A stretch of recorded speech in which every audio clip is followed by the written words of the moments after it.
maraim-baovao fiombonam-bavaka anomboana ny tontolo andro miaraka amin'ny tompo isan'andro amin'ny ora sasany maraina ao amin'ny FJKM misotro fitiavana.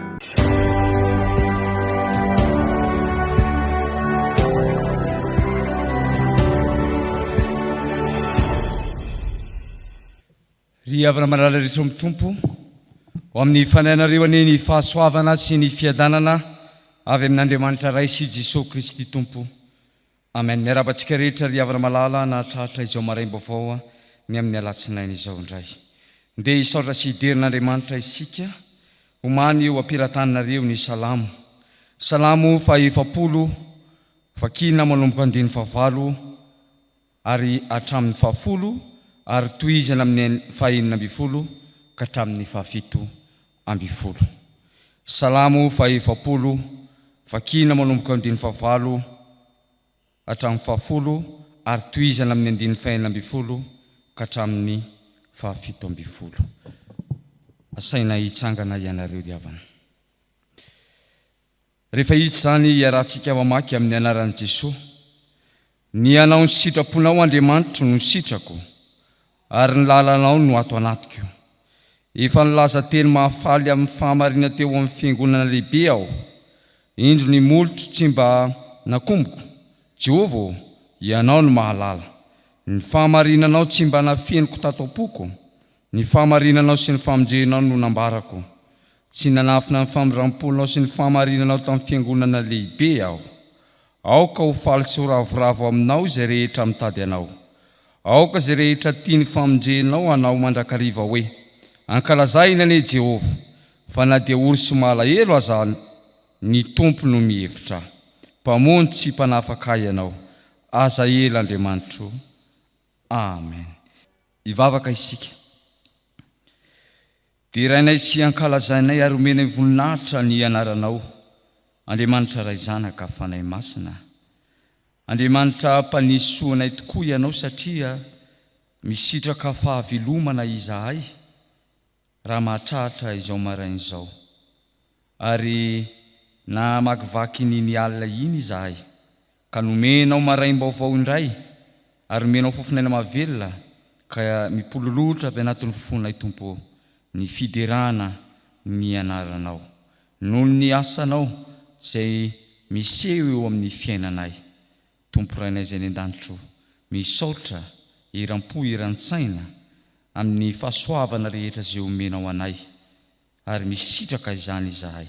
Manambara aminay izany fa Andriamanitra fitiavana ianao, Andriamanitra matoky amin'ny teny izay lazainao ianao fa tsy maintsy tanterahanao izay teny izay aloky ny vavanao. Andriamanitra, ampianaro ary izahay ary matsiaro izahay fa tsy tanteraka, matsiaro izahay fa tsy mba mahatanteraka izay teny izay lazainay. Miroro teny izahay. Ngataka famelana avy aminao Andriamanitra. Amboaro izahay ho tena ho mpanompo mahatoky ary hijoro aminao Jesosy Kristy, hijoro vavolombelonao enivon'ny fiarahamonina ka hahafahanay mijoro miazona ny teny izay rehetra lazainay sy izay efa nekenay teo anatrehanao. Andriamanitra, raisinay amin'ny fifaliana ary ny famelan-keloka izay omenao anay ary ambara ankehitriny fa vita fihavanana aminao izahay satria olona nahazo famelan-keloka. Fifaliana ny fonay ny amin'izany famelan-keloka izay omenao anay izany. Ankehitriny ary raha ho ambara ny teny vakina ny soratra masina, ny fanainao masina ny tarika anay amin'izay rehetra ataonay ho fanomezana voninahitra ny anaranao. Amin'ny anaranao Jesosy Kristy Tomponay no anaovana izany vavaka izany. Amen. Ny anjara mofinaina izay voalahatra ho antsika amin'ity anio tia dia ny epistily faharoa ny Koritianina, toko voalohany any andininy fahafito ambifolo ka hatramin'ny fahaefatra amby roapolo. Epistily Koritianina faharoa, toko voalohany ny andininy fahafito ambifolo ka hatramin'ny fahaefatra amby roapolo. Rehefa hita ho vakina ny teny amin'ny anaran'i Jesosy.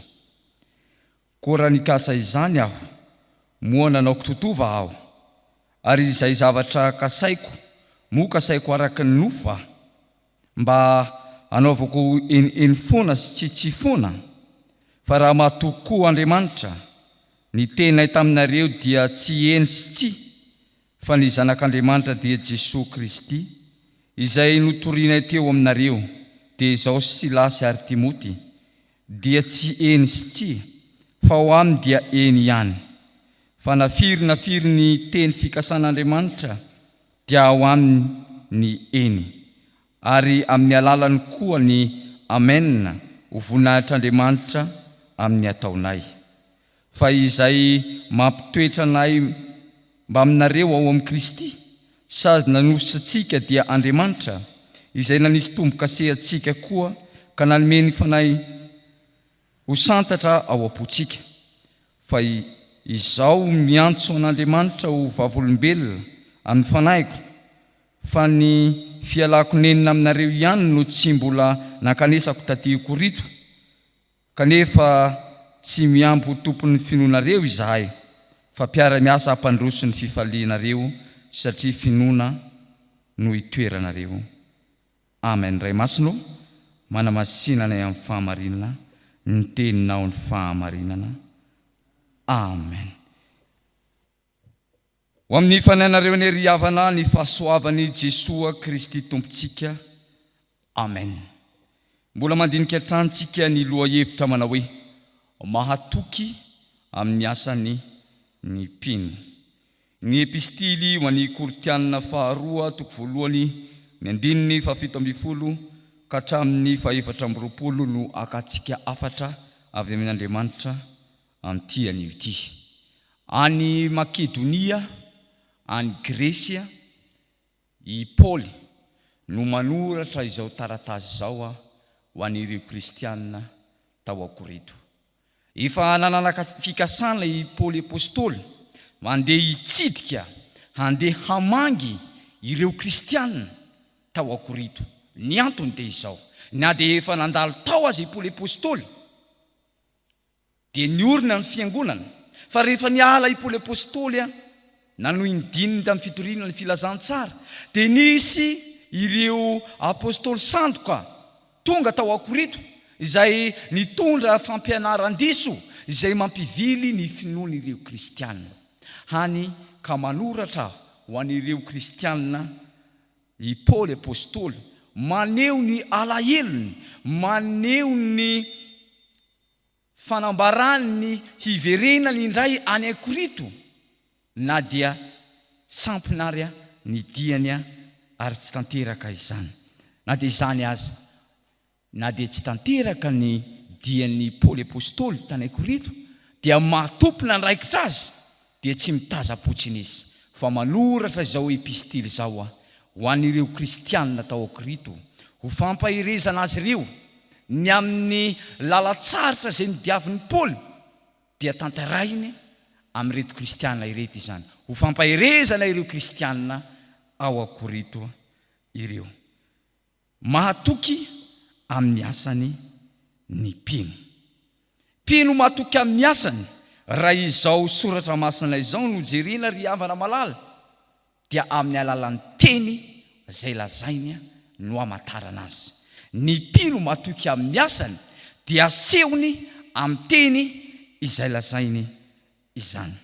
Jerentsika eo amin'ny 7:20 sy 7:20 dia izao vaky ny teny amin'ny anaran'i Jesosy. Korany kasa izany aho, moa manao totova aho, ary izay zavatra kasaiko, moa kasaiko araka nofa, mba hanaovako eny foana sy tsy foana. Fa raha mahatoky koa Andriamanitra, ny teninay taminareo dia tsy eny sy tsy, fa ny zanak'Andriamanitra dia Jesosy Kristy izay torianay teo aminareo. Dia izao Silasy ary Timoty dia tsy eny sy tsy, fa ao aminy dia eny ihany. Nafiry ny teny fikasan'Andriamanitra dia ao amin'ny eny, ary amin'ny alalany koa ny amen ho voninahitr'Andriamanitra amin'ny ataonay. Datsika ry havana malala fa mampianatra i Paoly apôstôly ho an'ireo kristianina ireo, ny amin'ny fijoroana izy ireo ho vavolombelona amin'ny alalan'ny teny izay lazainy, no hamantarana maha-kristianina mijoro amin'ny vavolombelon'i Jesosy Kristy, kristianina mahatoky amin'ny teny izay lazainy, tsy miroaroa teny, tsy mivadika amin'ny teny zay lazainy, fa zay rehetra lazainy na eny na tsy. Izany no ampianary ny Paoly apôstôly ho an'ireo kristianina tao Akorito, mba hatoky amin'ny teny zay lazainy, hilaza ny marina hatsany ary hijoro amin'izany fahamarinana izany, ka hijoro teny tokana na eny na tsia. Izany hoe tsy mivadibadika amin'ny teny zay lazainy. Ny soratra masina ry havana dia mampianatra antsika. Sao voalaza ny soratra masina, Jesosy Kristy milaza hoe aoka ny teninareo hoeny, tsia, fa zay mihoatra noho izany dia avy amin'ny ratsy. Matio 5:7-30. Lay Andriamanitra tompoitsika sy vavahantsika, Andriamanitra mahatoky izy amin'ny teny zay lazainy. Zay rehetra lazain'Andriamanitra dia tsy maintsy tanterainy ary tsy maintsy efainy avokoa. Ny teny fampanantenana, ny teny fanomezan-toky, ny teny fikasana rehetra zay lazain'Andriamanitra hoentina hamonjena izao tontolo izao dia tsy maintsy tanterain'Andriamanitra avokoa izany rehetrarehetra izany. Mahatoky amin'ny teniny izy, azo ianteherana ny tenin'Andriamanitra, tsy mivadika amin'ny teny zay lazainy izy.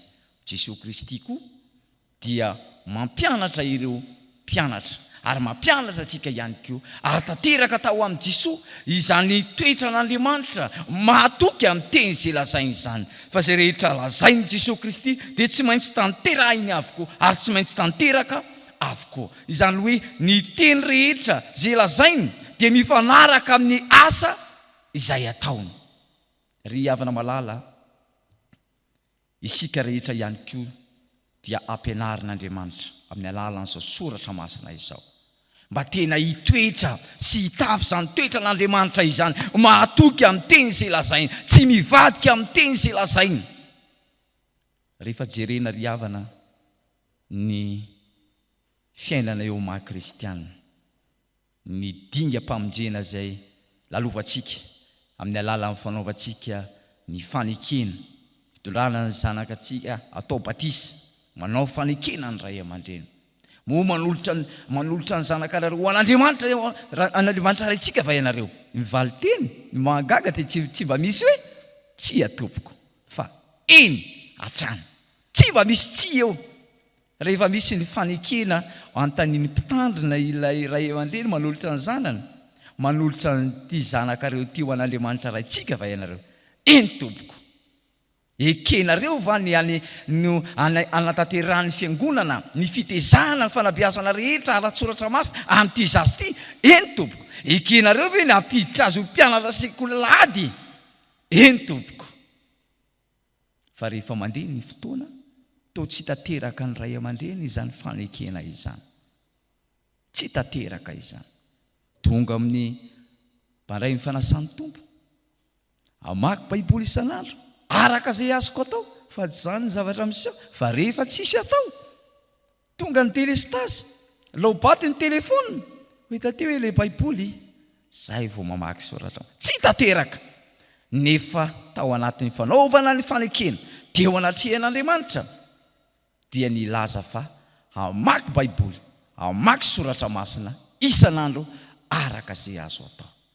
Eo amin'ny fanambadian'ny mpivady, ity anao sy amelona anao aho, hijanona aminao irery aho, mandra-piavy ny fahafatesana, na mitombo areny na miamalahelo, hijanona aminao irery aho, mandra-piavy ny fahafatesana. Fa tsy zany ny zavatra miseho amin'ny tokantrano kristianina, fa hijanona aminao irery aho, mandra-pahatonga ny karamanao farany volana.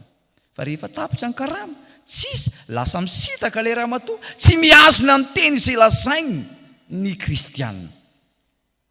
Ary misy ray aman-dreny dia milaza fa eto amin'ity toerana ity, ny toerana fandaingan'ny kristianina indrindra, eto amin'ity altara ity, ny toerana fandaingan'ny kristianina indrindra, mampandiny tena antsika izany ry havana malala, mampiverina antsika izany, miantso antsika izao tenin'Andriamanitra izao, ahatsiaro ireo teny izay nilazaintsika teo anatrehan'Andriamanitra. Efa ao ny teny izay nilazainao teo anatrehan'Andriamanitra, tanterao ny teny izay efa nekenao teo anatrehan'Andriamanitra, mba ho mpanompon'Andriamanitra mahatoky amin'ny teny zay lazainao ianao. Ko mahireza ry havana maneke ho tarian'ny fanahy masina. Fanahy masina ampatsiaro atsika ny fanekena rehetra zay nitanterahantsika teto anatrehan'Andriamanitra, adiditsika manatanteraka izany, fa ifaneketsika teo anatrehan'Andriamanitra izany rehetra izany. Komite zary ho atsony zao tenin'Andriamanitra izao ianao, hibebaka, handintena, hiaiky fa tsy natanteraka ny teny zay lazaitsika isika, ary anaiky ho tarian'ny fanahy masina hanavao mandrakariva ny fanekena zay nekenetsika teo anatrehan'Andriamanitra, ary tsy hiroro tenitsika, tsy hivadibadika amin'ny teny zay lazaitsika isika, fa rehefa nanao eny dia ho eny mandrakariva amin'ny fanatanterahana ny sitrapon'Andriamanitra, amin'ny fanaovantsika ny asan'Andriamanitra. Nyrotsaka tao anatin'ny sampana ianao tamin'ny andraisana anao mpandray fanasany tompo, anaiky fa hiditra ao amin'ny sampana, miverena ao amin'izao sampana zay fanekenao izany, tanterao zay rehetra ifanekenao izany. Ry havana no amantarana ny mpino mahatoky amin'ny asany, asehony amin'ny alalan'ny teny zay lazainy izany, ny teny zay lazainy. Eo no amantarana fa mpanompon'Andriamanitra mahatoky, azo ianteherana izany mpanompon'Andriamanitra izany, satria tsy mba miroro teny izy, tsy mivadika amin'ny teny zay lazainy izy. Ny teny zay lazainy dia azo antoka avokoa fa marina, fa tsy misy hoe marimarina, fa tena hoe azo antoka marina izany. Ny faharoa ry havana malala amin'izao soratra masina izao, ny mpino mahatoky amin'ny asany dia manao ny asany ho fanomezana voninahitra ho an'Andriamanitra. Ny mpino mahatoky amin'ny asany dia manao ny asany ho fanomezana voninahitra an'Andriamanitra. Tatsika eo amin'ny 120, nafiry ny teny fikasan'Andriamanitra dia ao aminy eny, ary amin'ny alalany koa ny amen ho voninahitr'Andriamanitra amin'ny ataonay. Amen. Ho voninahitr'Andriamanitra amin'ny ataonay. Anisan'ny fampianaran'ny Paoly apôstôly izany teny izany hoe na inona ataonareo, na mihinana ianareo, na misotro ianareo, ataovy voninahitr'Andriamanitra izany rehetra izany. Ataovy voninahitr'Andriamanitra izany rehetra izany. Any amin'ny Koritiana 10, 1:7.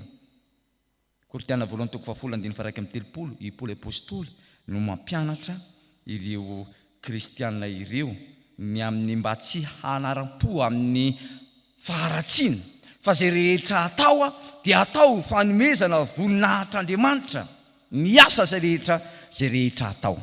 Mampianatra atsika ihany koa ry havana malala izany soratra masina izany, mba hahatonga atsika tsy hanana fireharehana amin'ny fanompona anaovantsika ny Andriamanitra, ka hahatonga atsika hitady ny laza sy voninahitra amin'ny fanaovana ny asan'Andriamanitra. Tadidio mandrakariva fa protestante réformé isika, ary ny amin'ny protestante dia izao ho an'Andriamanitra iriry ihany ny voninahitra. Ka noho izany aza maka ny anjara zay ho an'Andriamanitra ianao, fa miandrasa izay omen'Andriamanitra anao. Aza maka zay anjaran'Andriamanitra ianao, aza maka ny toerana zay toerana misy an'Andriamanitra ianao, fa miandrasa ny amin'ny fanomezana zay omen'Andriamanitra anao.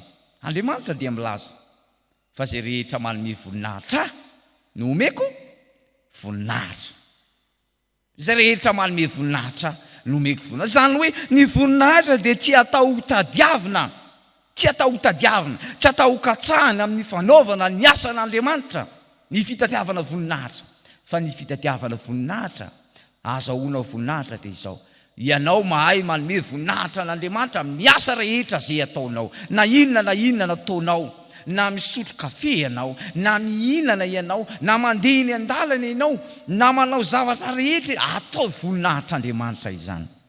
Nisy mpanompon'Andriamanitra anankiray rehefa nifampidinika tampoka,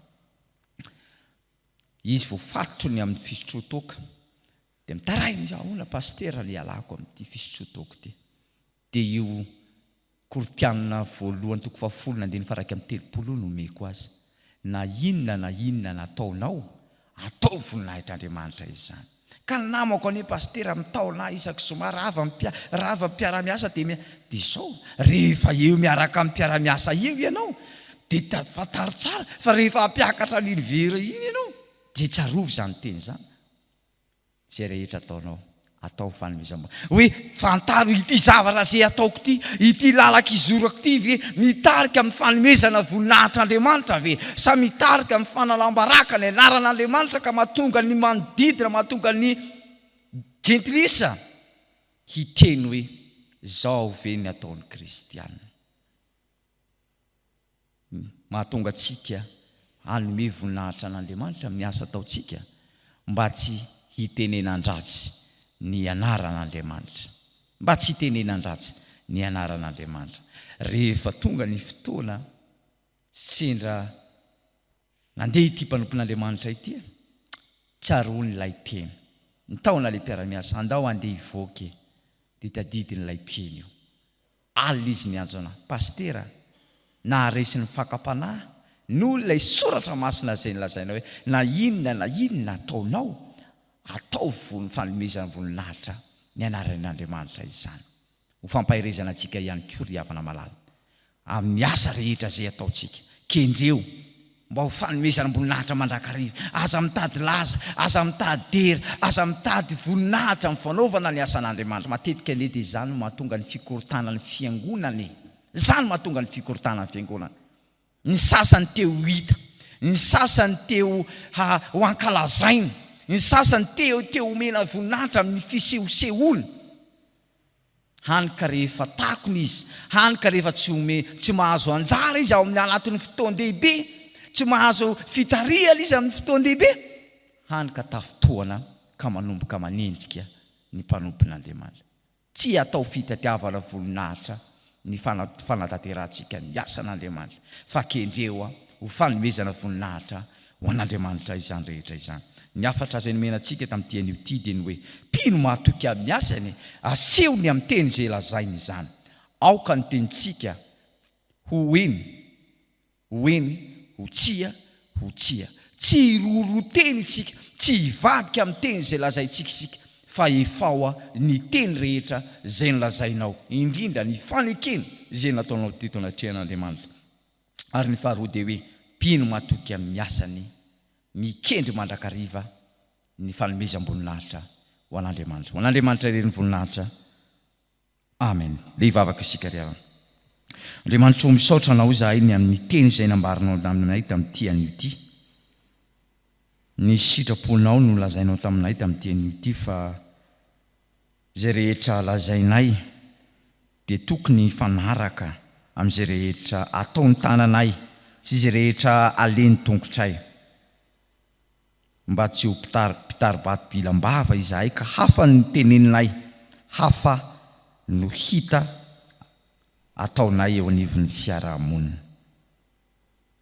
ary nampianarinao teo koa izahay fa zay asa rehetra ataonay dia ataonay fanomezana voninahitra ny anaranao Andriamanitra izany ndeto ary izay Andriamanitra voniny izahay hankatoza ny sitraponao izany ka hoeny mandrakariva ny ao am-ponay amin'ny fanaovana ny asanao ary asehonay amin'ny endrika ty ivelany amin'ny asa izany ary ny asa zay ataonay dia mikendrenay mandrakariva amin'ny fanaovana fanomezam-boninahitra ny anaranao Jesosy misaotra ny amin'izany teninao izany manaiky izahay ho tariny ny fanainao masina ka hankatoy izany teny izany reto ny vahoakanao avy nandre izany teninao izany no velombelominao ndray ny fanahany sy ny fanantenahany amin'ny alalan'izany teny izany ahafahany mijoro vavolombelonao eo anivon'ny fiarahamonina misy azy Jesosy malalo mivavaka ho azy ireo izahay ny amin'ny fahasalamana ianao nanome fahasalamana tanjaka ho azy ireo na manatsika eto na any atokantrano na any amin'ny toeram-pitsaboana tompo raina izay ny an-danitra mivavaka ihany koa izahay miasa fifelomany azy ireo ianao ny tahazy amin'izay rehetra ataony ary engany mba ho mpanompo mpankatony teninao ary mpanatanteraka ny teninao tontolo andro zay diavinay Jesosy dia kininay eo am-pelantananao ary akambanay izany vavaka izany amin'ny vavaka nampianarina ho anay manao hoe rainay izay ny an-danitra ho masina ny anaranao ho tonga ny fanjakanao atao ny sitraponao ity tany tahaka ny an-danitra mehoanay n'izy anasazo anay ary mamelany ny elikay tahaka namelana izy meloka taminay aza mitondra ny amin'ny fakapana manafana amin'ny ratsy anao ny fanjakana sy ny hira ary ny voninahitra mandrakizay amen. Ho tanterahany tompo aminareo aniny tsojano masina manao hoe fa Andriamanitry ny faharetana sy ny fiononana ne hampiray hevitra anareo araka an'i Kristy Jesosy mba ho saina iray sy vava iray ny aranareo mankalaza an'Andriamanitra rain'i Jesosy Kristy tompontsika amen.